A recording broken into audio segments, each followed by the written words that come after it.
જય દ્વારકાધીશ, જય હનુમાનજી મહારાજ, જય મારા ગુરુદેવ, જય ગુરુદેવ.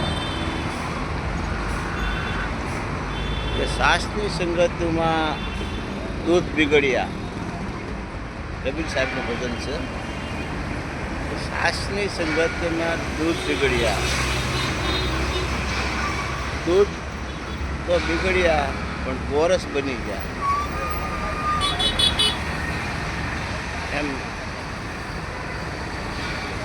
સંતોની સંગતમાં કબીર બિગડ્યા, કબીર તો ભલે બિગડ્યા પણ હવે તો સંત નીમળ્યા. તો ભજનની રીતમાં જ છે, પણ માણસને સમજવું પડે.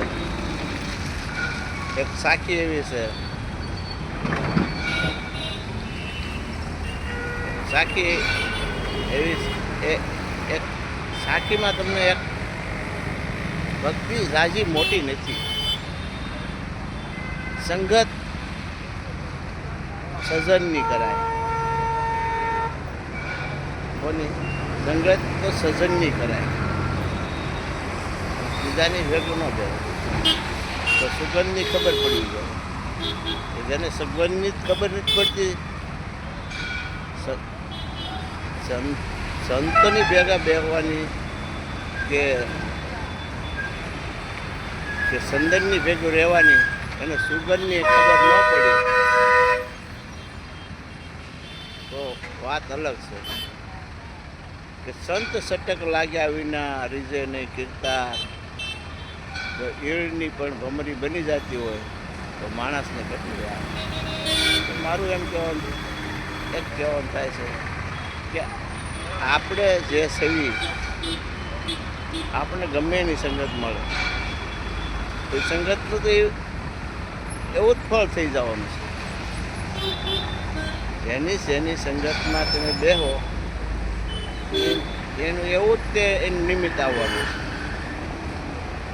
એમાં કોઈ બીજો કાંઈ ફાર ફેર પડવાનો નથી.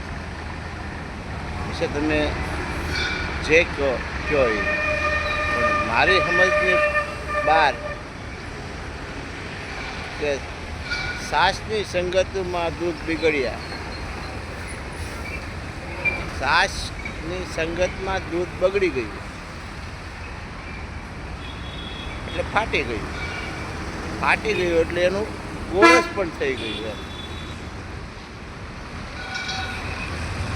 એમ જો સંતોની સંગત આપણને જો મળી જાય, એની સુગંધની આપણને ખબર ન પડતી હોય તો આપણે બાવળના ભોથા જ જેવી એમાં આંબાની વાત ન આવતી હોય.